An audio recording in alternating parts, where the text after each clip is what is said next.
Une lettre ouverte intitulée « Il faut qu'on se parle de Québécois » a été publiée chez Pivot Québec le 15 mai dernier, initiée par l'historien Alexandre Dumas et signée par près de 7000 personnes, dont plusieurs personnalités médiatiques et académiques. La lettre dénonce une fois de plus la désinformation et les attitudes haineuses de certains des chroniqueurs de Pierre-Carl Péladeau, demandant que son empire ne bénéficie plus de financement public. Cette controverse nous amène à nous poser la question suivante. Est-ce que l'État devrait financer les médias? Stéphanie, tu en penses quoi? Oui, bien, premièrement, je vais mettre un peu les choses en contexte. On pourrait dire qu'il y a deux dimensions. Il y a une crise des médias. Ouais. Ça, je pense qu'on l'entend assez, puis je pense que c'est vrai. Une crise qui a comme les revenus publicitaires qui vont chez les GAFAM. Exactement. La première des dimensions, c'est justement, comme tu dis, on ne peut plus financer les médias comme on le faisait à l'époque par l'abonnement. Là, c'est complètement différent. L'information est accessible et gratuite. Mm-hmm. On n'a pas à passer nécessairement par un média qu'on va nous-mêmes payer avec nos sous.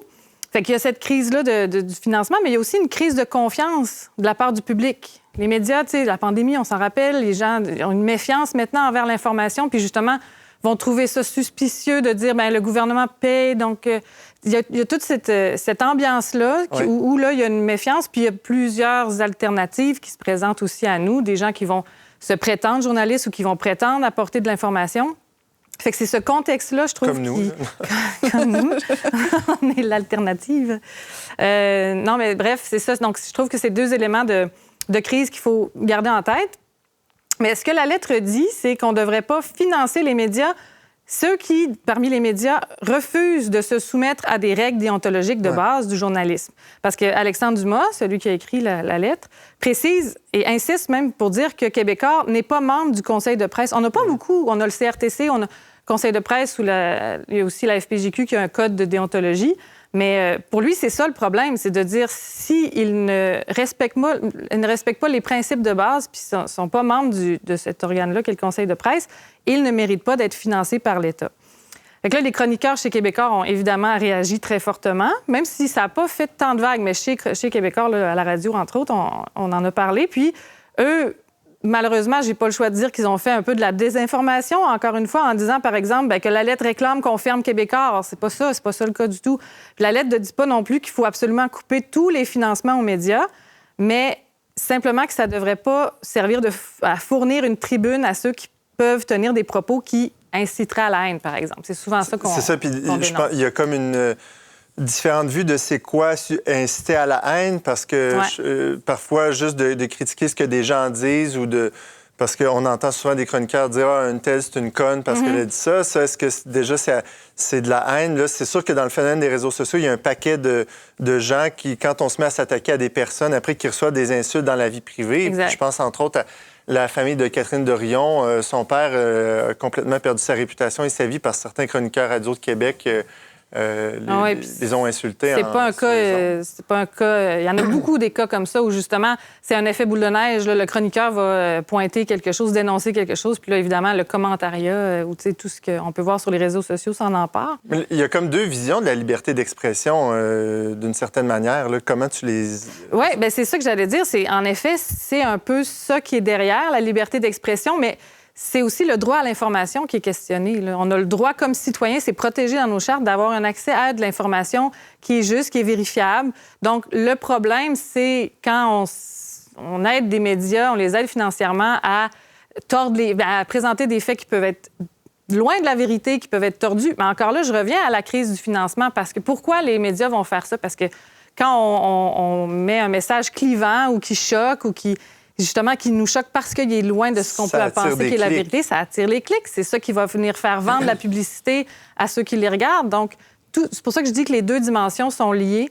Mais pour revenir parce que je suis allée voir dans le code de déontologie du Conseil de presse, justement, qu'est-ce qu'ils entendent par discrimination puis par discours haineux. Puis ça reste assez vague.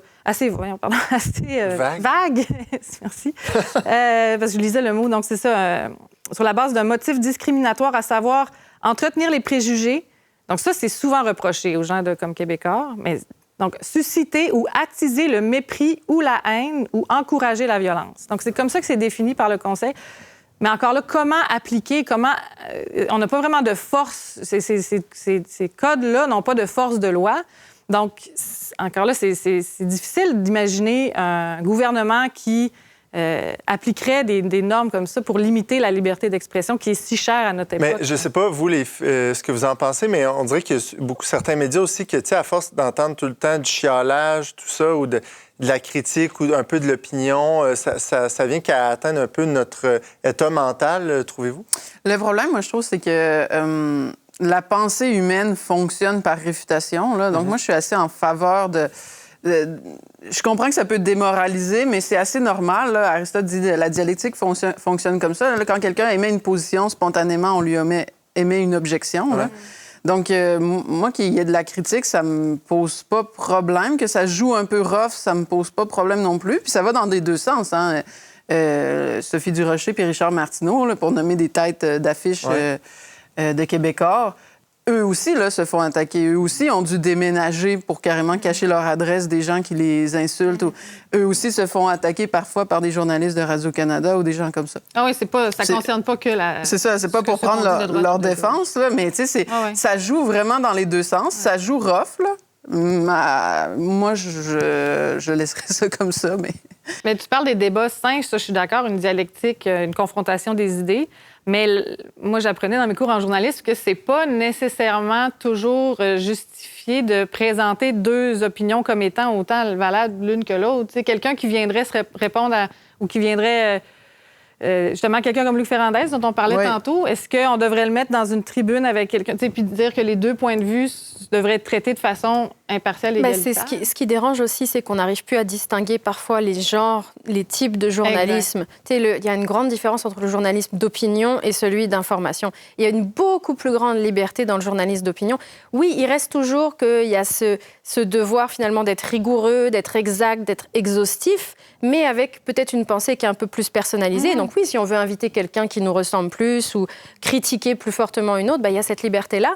Mais c'est pas une liberté absolue, ça c'est vrai. Et donc quand on tombe dans l'insulte ou dans la critique ou qu'on invite les personnes finalement à aller harceler d'autres personnes, oui, c'est problématique. Je pense qu'il devrait y avoir peut-être des moyens via les tribunaux qui soient plus simplifiés pour dire là, je suis victime de calomnie ou il y a des conséquences très néfastes sur ma vie. Parce que le processus légal, il est très très lourd là, si on veut s'en plaindre. Donc il y a ça aussi. Le journaliste, il doit être responsable de ce qu'il dit aussi, c'est clairement. Une imputabilité. Merci à vous trois d'avoir un peu, je voudrais soulever quelques éléments en lien avec cette controverse-là. Si vous voulez participer à cette discussion, vous pouvez nous écrire en commentaire sur YouTube ou nous écrire à verbomoteur au pluriel @leverbe.com.